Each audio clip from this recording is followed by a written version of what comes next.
playing with my iPhone. Because I don't want to go over time. Upgrade. Timer. Stopwatch. Okay. Why the heck am I writing a novel part 2? Gotta get this read so I never have to look at it again. Last installment, I concluded that novels should not be finished. If a person is foolish enough to embark on one to begin with. Some novels are very sensitive and should not be threatened with being finished, or they just might refuse to put out. For humans, finishing a novel is just the easy way out. I argue that the point of life should be the path, not the goal.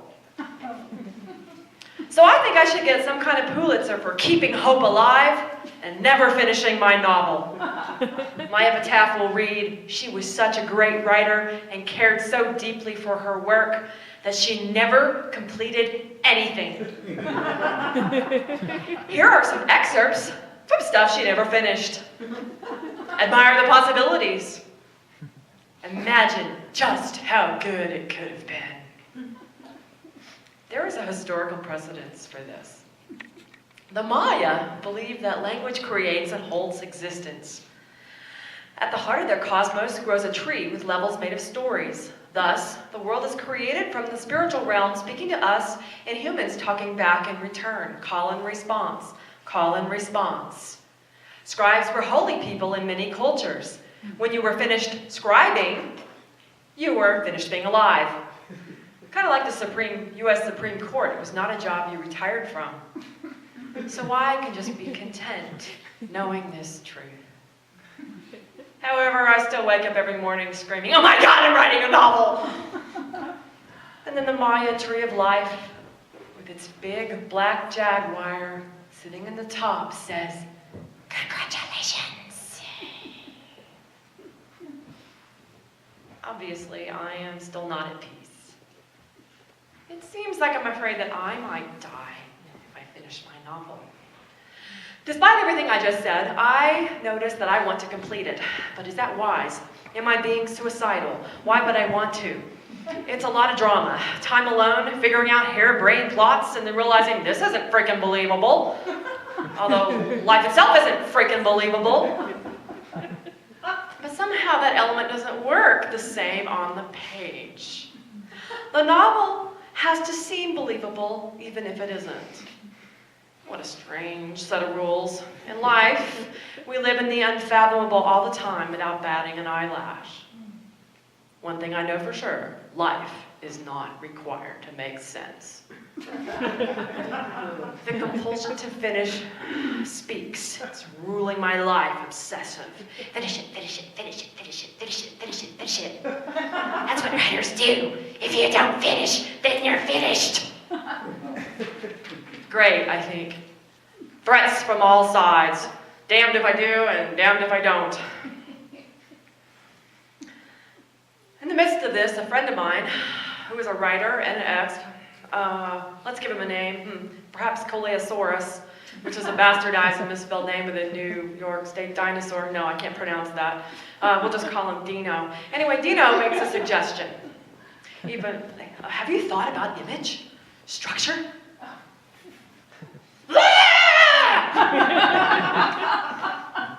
Finish it, finish it, finish it, finish it, finish it. I bat him down with a big paw. He hasn't even read any chapters for 10 years or so. I won't let him, or anyone. As in the case of the elusive jaguar, people rarely see the invisible novel. They have to sit for a very long time in an uncomfortable blind with mosquitoes buzzing around in order to catch sight of it and maybe film it on the iPhone to prove it actually still exists and hasn't gone extinct. See, feedback is useless until it gets connected to an ending, and I know that. Thus, I have forsaken all my previous groups. So it's just me and the novel, alone in the world, most of the time. Finish it, finish it, finish it, finish it. I was that way with my mother, too. I didn't want to share her death with anyone after it happened. Prior to that, I fantasized about the whole thing being a group experience with plenty of love to go around, gobs of supportive people that she'd known forever, like all our friends and relatives, plus a Methodist minister and a shaman, and some family members that weren't mentally ill. That did not happen. We mostly weathered her 3.5-year death process by ourselves. Neither of us were great shakes at community. It was our fault, and it wasn't. Why do things happen the way they do?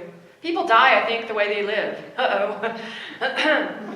Naturally, I refused to go to grief counseling. I refused to do a big funeral. I refused to make a public announcement. Most of the time, I wouldn't talk about it at all. Her death was mine. We'd been alone in it, and what could possibly be said afterwards?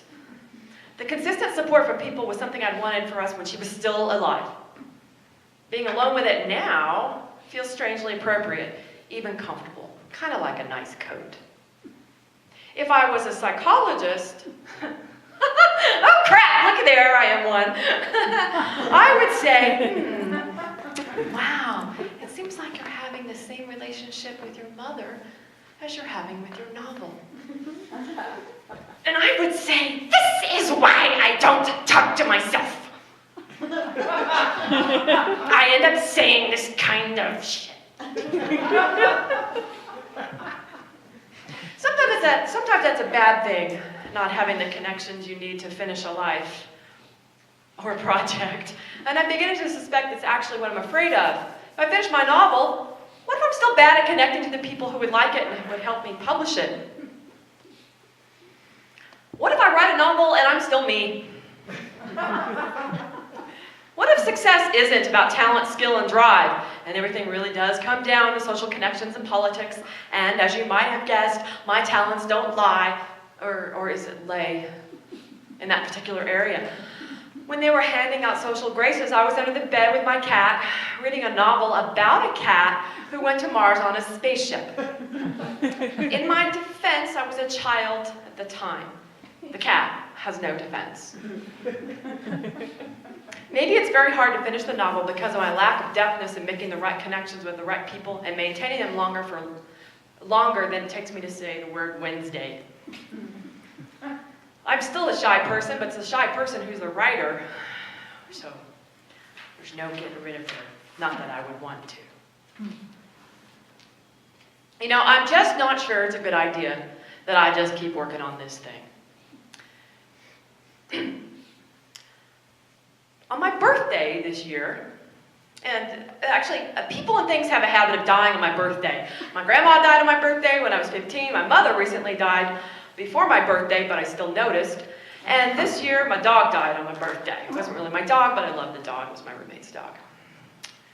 And on my birthday this year, I realized I think my novel might be dead. It didn't really appear to be breathing.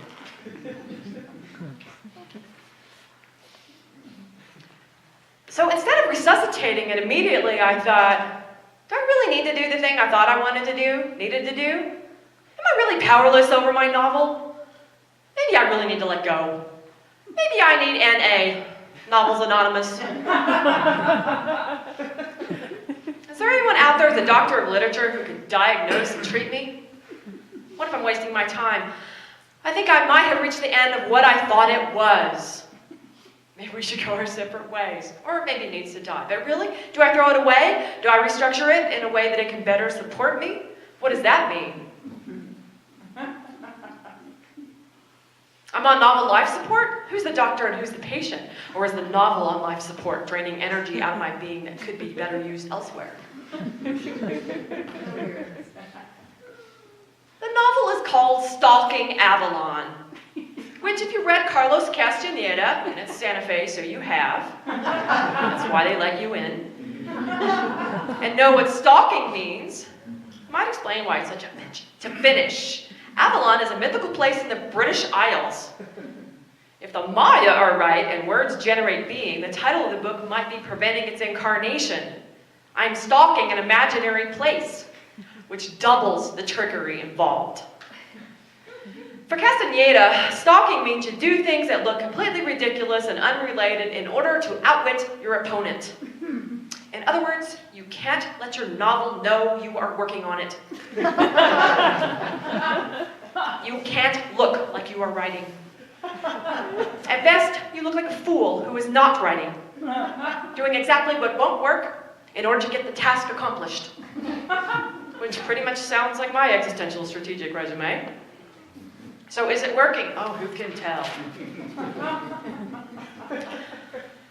Maybe I can get someone to spy on me and let me know when it's actually finished. And I know I should rename the darn thing Book That Gets Finished and Published and Makes Great Money. So now I'd like to share a dialogue. Perhaps letting go of my novel could be like letting go of my mom. That novel has carried me around, and maybe I just don't need her to do that anymore. Let me illustrate. The past 15 years, yes, I know, stalking Avalon has become the raison d'etre for everything. Who are you? I'm writing a novel. Why aren't you tenured in psychology? I'm writing a novel. Why are you a financial disaster waiting for FEMA to get itself together and push you out and pull you out of the Superdome? I'm writing a novel. Why aren't you in a relationship? I'm writing a novel. Why don't you clean your freaking house? A, in my defense, my house is not that dirty. B, I'm writing a novel. Why don't you call me back? I'm writing a novel. Why do you have adrenal fatigue and cervical vertigo? The stress of writing a novel when you don't have financial support. Why don't you work full-time? Oh, I do work full-time. I work part-time, full-time, or full-time, work-time, or part-time, full-time, like most Americans. But initially it was because, oh, well, you know. So tell me, Laughing Coyote, are you happy or unhappy? Okay. I'm writing a novel. See, it's my automatic default response to everything. Did you take your vitamins? I'm writing a novel. Good thing I'm not married with kids. Honey, what happened to our son? I'm writing a novel.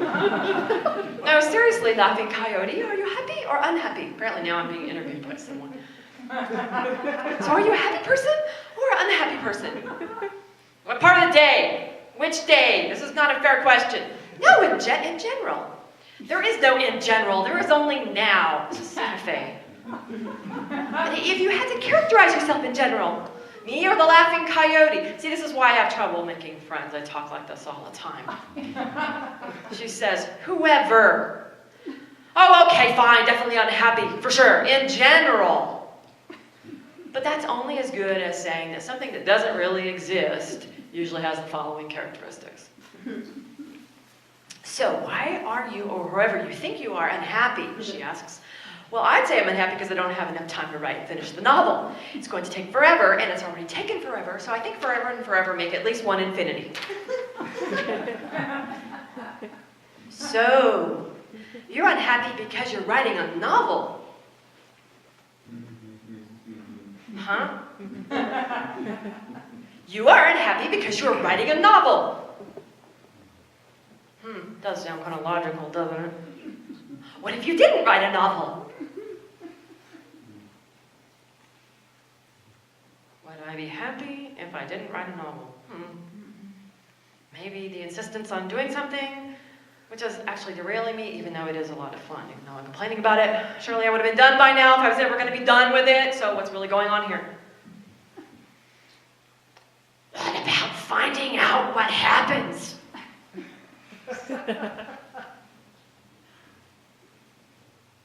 In the novel? What? Where? What's going on? In the novel, stupid. What happens? Aren't you curious? Yeah, I'd say about 15 years worth of curious.